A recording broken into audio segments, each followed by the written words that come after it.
to see me so soon, Doctor. Well, I'm more than happy to answer a few more questions, if that's what it takes to satisfy you. Oh, I apologize. I didn't know I'd be having guests this evening. I mean, I never do. So you must understand my surprise. Please, don't be shy. Come into the light so I can get a better look at you. I wouldn't be a respectable host if I didn't know the face of my guest, now would I? Besides, I don't bite. So please, step forward. Oh, wow. It's you. I haven't seen your face in years. You look, well, healthy in fact. Is that a new coat? No, don't lie. I know new when I see it. But, oh, my dear, you still look the same, new clothes or not. How are you? Good? That's good. It's always good to be good. How am I? Oh, you know me. Just living life. Well, living might not be the correct term. Not when you've been captured by the most amateur doctors of the century who truly insist that there's something wrong with you. I mean, look at me. I am the pinnacle of health. I don't quite understand what their motives are, but they must be both blind and ignorant to lock away an innocent man, much like myself. I'm telling you, they've gone mad. How am I supposed to live in such cruel conditions? My dear, I couldn't care less for their medical training. I can only handle their benevolent facade for so long before I rip the bars off my window and throw myself out onto the street. The pain from the fall would be far more pleasing than that from their questions and interrogations. You see, the doctors here wholeheartedly believe I've gone mad. All I do is exist. Is it such a sin to exist? They believe it's best that I'm put in isolation, away from the other patients. Apparently, I have a tendency to get rather frightening. Their words, not mine. It's a tad much, don't you think? First, they stalk me, then they snatch me away. Then they proceed to lock me up in a barren room in an asylum where each morning I wake up to a different doctor telling me I'm sick and need treatment. Yet they never provide it. And they say I'm crazy. They just don't understand. They don't understand what I say. They try to, of course, but are they ever successful? No, they never are. What's the matter, my dear? You look concerned. Oh, right. I never told you what happened to me all these years. I just disappeared, didn't I? No. The doctors didn't take me away from you. They locked me away just this year, actually. No. This happened long before all of this. My dear, do you remember when we spent the month in that quaint little village? Yes, the one with the old church. Well, during our trip I discovered something spectacular. On the day of our trip, after we had spent the day at the harbor and wandered around the markets, I started to hear a voice. At that moment, I didn't think much of it. I remember blaming it on a migraine, actually, and I shifted my focus onto getting us both back into the cottage where we were staying in.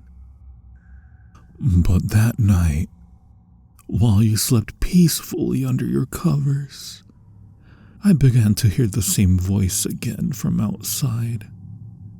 You see, I didn't want to frighten you, so I let you sleep. But I thought it would be best if I went out and explored this strange little voice. And oh, how strange it was. It seemed to move. When I stepped outside, I could hear it echoing from down the street when moments ago it sounded as though it was just outside our door. It was so alluring. My legs developed a mind of their own, and soon enough, I found myself following the peculiar voice down that narrow street towards the graveyard. It was such a cold night, but I didn't care. I followed the voice into the graveyard, passing by the stones of those long gone, until finally, I heard the voice breathlessly calling from below. It had led me to an old tomb-like grave which, once you entered, descended down into the cold earth. I slowly stepped down those stone steps, and although my eyes had adjusted to the dark, I still found myself squinting into the void below. But that didn't stop me. I began my journey down into the engulfing darkness. If anything, I felt beckoned by it. Once I had reached the final step, I heard that beautiful voice call out again from within the tomb. I stepped forward until I came across a long, dark coffin laid on the stone floor. Trust me, I wanted to turn back so desperately, but that voice, it spoke to me. It told me to open the coffin, and I did exactly that. I raised the lid and laid it back against the wall, and then I saw something which filled my very soul with horror. There lay the rotten shell of a man, with blood smeared down his shirt, his neck, and his wrinkled lips. The way his skeleton preened under his skin made me ill, and in an instant I turned away from the corpse and fell to the ground with a violent gag. Never before had I seen anything like it. But then, the church bells rang, and I turned my head back towards the coffin, only to be met with the face of that horrid corpse staring down at me. I tried to run, but before I could, he got a hold of me, and with immense strength he pulled me into his coffin and relished in my moment of weakness. He grabbed me from behind and wrapped his rotten arms around me before sinking his delicate fangs into my neck. Then he began to feast. He slowly, yet hungrily sucked the blood out of my veins, and I could hear him swirl it around in his mouth like a fine wine. Each gulp, each moan of satisfaction served as a dreadful reminder that my time was coming to an end. I could feel his tongue as it lapped over my wound, desperate for more. But we both knew that soon enough I would be as useful as a piece of dried fruit. I struggled, but not for long. I screamed too, but the only souls who could hear me were those who had withered away in the soil. In the end, he got his meal, and I laid dead on the ground. I haven't the slightest clue when I woke up. All I remember is the sting on my fingers as the sunlight shone down into the tomb and onto my hand. I reeled back with a hiss, and it was at that moment I realized that I was not myself. I realized I was no longer human, but rather a monster beneath human skin.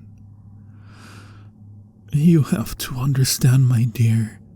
I couldn't return to you like this. I couldn't return to you as a monster. So after so much emotional turmoil, I decided to run away. I never returned to the cottage. I couldn't bear to imagine how you would react to the disgusting creature I had become. I remember climbing out of that tomb, jumping from the shade of one tree to another, before finally making my way into the thick woodland. From there, all I did was walk, day in and day out. Occasionally, stopping at the odd village and meeting others who seemed to be just like me. But then, the doctors found me, and well, here we are. Oh, you look pale. It's okay. I'm not going to hurt you, even if the voices keep telling me to. Yes, the voice is such a beautiful voice as well, although it can be quite crude. For example, it tells me how delicious you must taste, how the twitching of my fangs would be relieved if I sank them into your warm, delicate neck. But alas, I will not give in, like I once did all those years ago. After all, you are a dear friend of mine. Although we've been separated for what feels like an eternity now, my respect for you has not changed. It never will. But your scent. No, I won't do it. You can't make me. That's such a pretty voice.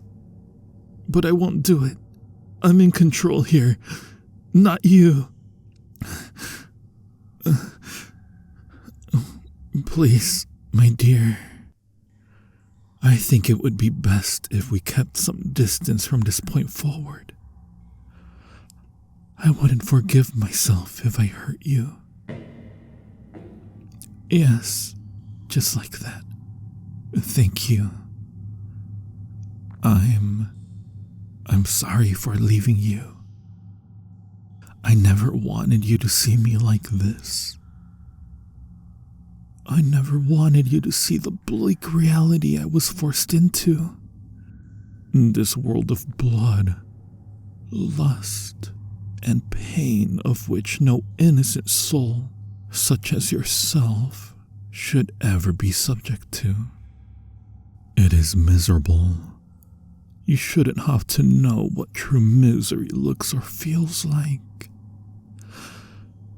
Can you promise me something? Promise me you will never set foot in this building again. Listen, I understand your protests, but you must learn to let me go. I am not the same human you once knew. He is dead. A ghost. Just a mirage. Besides, what would people think if they heard you say you were friends with a corpse? They would lock you up as well, I'm sure of it. My dear, I can assure you right now that they wouldn't understand. Please, you must go. Warm bodies shouldn't have to see the ones that rot in the dark. The living cannot converse with the undead. It's unheard of. Imagine what people would say. No, please, my dear. I can see you're trying, but you will never understand what I am. You're trying to understand me like a human being, which I am not. Not anymore. Your efforts are futile. Please, do it for me. I beg of you. Let me go. Please, my dear. Thank you. The doctor will be around shortly. You must leave this very moment. Promise me you will not turn back. Once you step foot outside, you must not look back no matter what. Do you understand? Good. I know it hurts, but this will be better for the both of us. Trust me.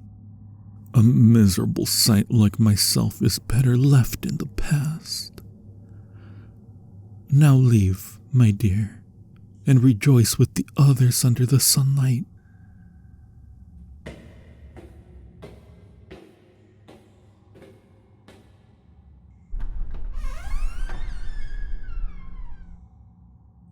Actually, before you go, can you do me one last favor? Tell me, how are the others? Are they well? I'm glad. It's nice to know they're doing well after all this time. Well, I won't keep you any longer. Goodbye forever, my dear. Take care of yourself for me. I shall keep you in my heart forevermore.